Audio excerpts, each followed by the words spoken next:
আমরা যে বিল্ডিংটাতে আছি এটা কয়তলা? একটু উত্তর দিবেন, এটা কয়তলা? এটা 2 তলা। সৈয়দপুরের মধ্যে 3 তলা বিল্ডিং আছে কি নাই? 4 তলা আছে কি নাই? 5 তলা আছে কি নাই? 6 তলা আছে কি নাই? যদি 6 তলা থাকে তো ঢাকার মধ্যে 7 তলা থাকবে না? বাংলাদেশের মধ্যে সবচেয়ে উঁচু বিল্ডিং যেটা আছে সেটা হচ্ছে আপনার মতিঝিল বাংলা মোটর মোড় যেটা আছে, সেখানের মধ্যে আছে সিটি সেন্টার। সেই সিটি সেন্টার হচ্ছে 37 তলা। কয় তলা? 37। 36 তলা। সিটি সেন্টার থেকে আরেকটু ছোট যেটা সিটি ব্যাংক টাওয়ার, যেটা হচ্ছে 34 তলা। এটা থেকে আরেকটু ছোট হচ্ছে বাংলাদেশের ব্যাংক যেটা, অর্থাৎ 31 তলা। তার মানে হচ্ছে বাংলাদেশের সবচেয়ে বড় যেই বিল্ডিং সেটা হচ্ছে 37 তলা। কয় তলা? জোরে বলেন না, কয় তলা? 37 তলা বা 37 তলা। তো এই বাংলাদেশের মধ্যে হচ্ছে এটার অবস্থান। এটা থেকে আর উঁচা বিল্ডিং নাই। আর এই পৃথিবীর মধ্যে সবচেয়ে যেই উঁচা বিল্ডিং সেটা হচ্ছে দুবাইতে বুর্জ খলিফা 163 তলা। জোরে বলেন মারহাবা। কত তলা? জোরে বলেন না, কত তলা? 163 তলা। এরপরে নিচে যেটা আছে সাংহাই টাওয়ার, যেটা চীনের মধ্যে 128 তলা। এর থেকে নিচে যেটা আছে মার্দেকাটা, সেটা হচ্ছে 118 তলা মালয়েশিয়াতে। মার্দেকা বিল্ডিং 118 তলা। আমি আপনাদেরকে জানতে চাই এই দুনিয়াতে সবচেয়ে উঁচা যেটা বিল্ডিং এটা 163 তলা। এই যে 63 তলা, এটাকে হিসাবের বাহিরে না হিসাবের ভিতরে? কথা বলেন না, কথা বলেন। হিসাবের বাহিরে না ভিতরে? তারপরে বাংলাদেশে যেটা সিটি সেন্টার, যেটা 37 তলা, সেটা হিসাবের বাহিরে না ভিতরে? জোরে বলেন, বাহিরে না ভিতরে?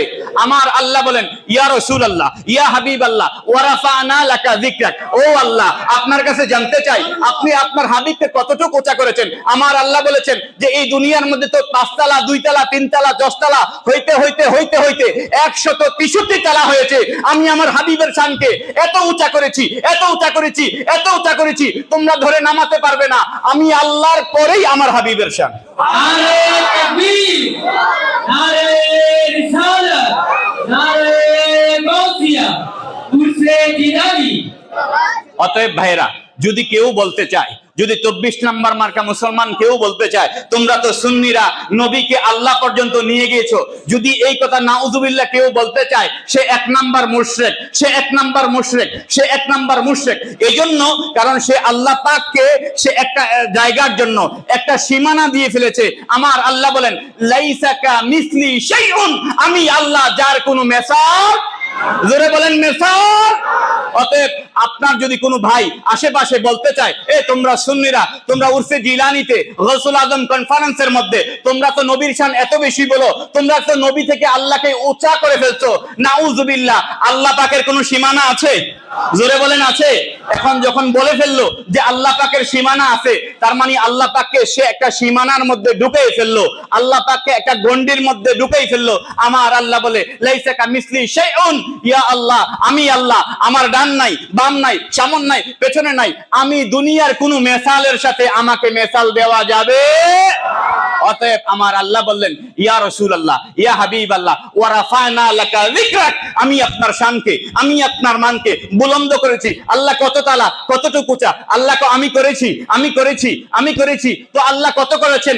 সেই আল্লাহ পাকের জবাবে আমরা যখন প্রশ্ন করতে থাকি, আমার আলা হযরত সেখান থেকে জবাব দিয়ে দিয়েছেন আসমান নহি পর সব নবী রহ গয়ে, अर्शे आजम पे पहुंचा भी सबसे औलाओ मारा नबी सबसे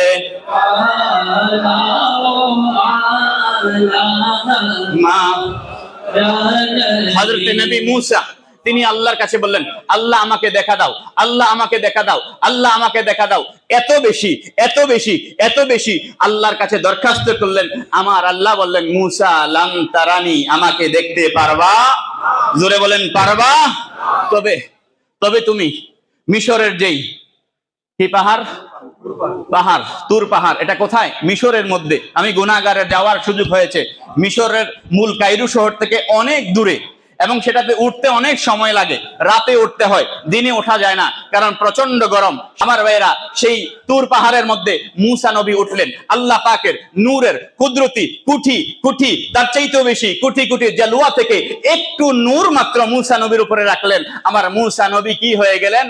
আমার মুসা নবী বেহুশ হয়ে গেলেন। আমার ভাইরা, তাহলে দেখেন আমার আপনার নবীজি কেমন, আমার আপনার নবীজি কেমন। আমার আল্লাহ বলেন, লাউ আনজালনা হাযাল কুরআনা আলা জাবালিন লারাআইতাহু খাশিয়াম মুতাসাদ্দিআম মিন খাশিয়াতিল্লাহ, যে যদি এই কোরআন যদি আমি পাহাড়ের উপরে নাজিল করতাম, যেই পাহাড়ের মধ্যে মুসা নবী উঠেছেন, যদি এরকম পাহাড়ের মধ্যে আমি কোরআন নাজিল করতাম, তাহলে এই পাহাড় তো অনেক ওজন, বাংলাদেশের পাহাড়, মাটি দিয়ে পাহাড়, গাছ হয় এই পাহাড়ের মধ্যে, এই পাহাড়ের মধ্যে গাছ হয়, ফলের গাছ হয়, কিন্তু সৌদি আরবের আল্লাহ পাক এখানে জাবাল দ্বারা সৌদি আরবের পাহাড়কে উদ্দেশ্য করেছেন, আরবের পাহাড়কে উদ্দেশ্য করেছেন। আরবের পাহাড়ের মধ্যে গাছ হয় না।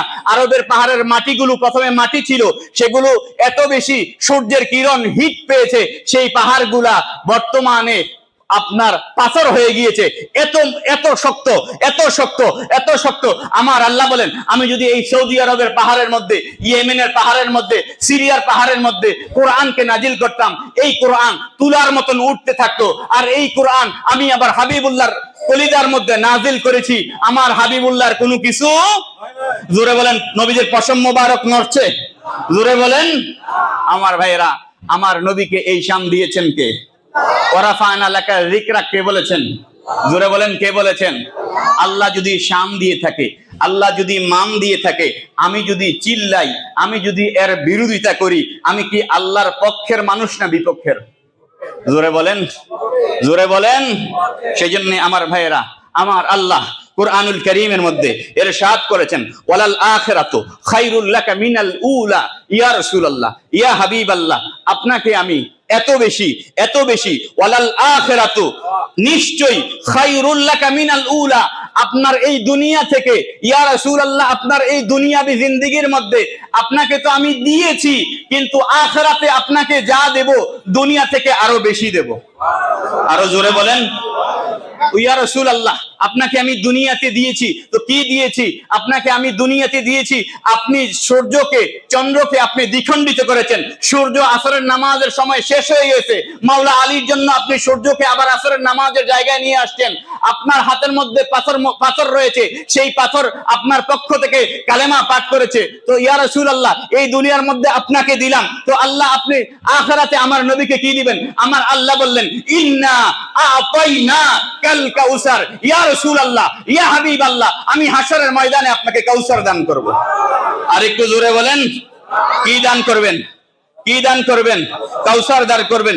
ইয়া রাসূলুল্লাহ, আমি আপনাকে কাউসার দান করব। তো আল্লাহ আর কি দান করবেন? যে আমি হাশরের ময়দানে, ইয়া রাসূলুল্লাহ, আপনাকে আমি শাফিয়ে মাহশার বানাবো। হাশরের ময়দানে সমস্ত উম্মত যাবেন প্রথমে হযরতে আদমের কাছে।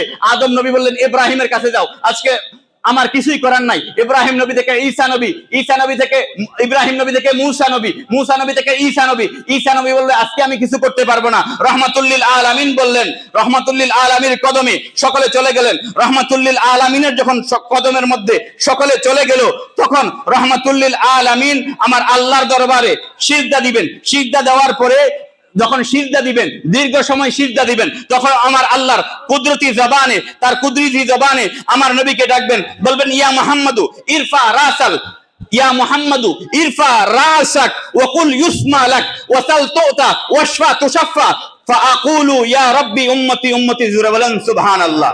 সমস্ত নবী যখন শাফাআত করার জন্য তিনি যখন বলবেন যে নবীজির কাছে যাও, আমার নবীজির কাছে আসার পরে নবীজি কাঁদবেন আর বলবেন, আজকের দিনের জন্যই তো আমি আছি। আর একটু জোরে বলেন। এই কথা বলার পরে আল্লাহর নবীজি সিজদায় পড়ে যাবেন, লুটে যাবেন। যখন নবীজির সিজদায় লুটে যাবেন, দুনিয়ার সকল মানুষ তাকাই থাকবেন, আমার নবীজি সিজদায় লুটে যাবেন। আমার নবীজি আল্লাহ পাকের এমন প্রশংসা করবেন, যেই প্রশংসা দুনিয়ার মধ্যে আমার নবীজি আর কোনো করেন নাই।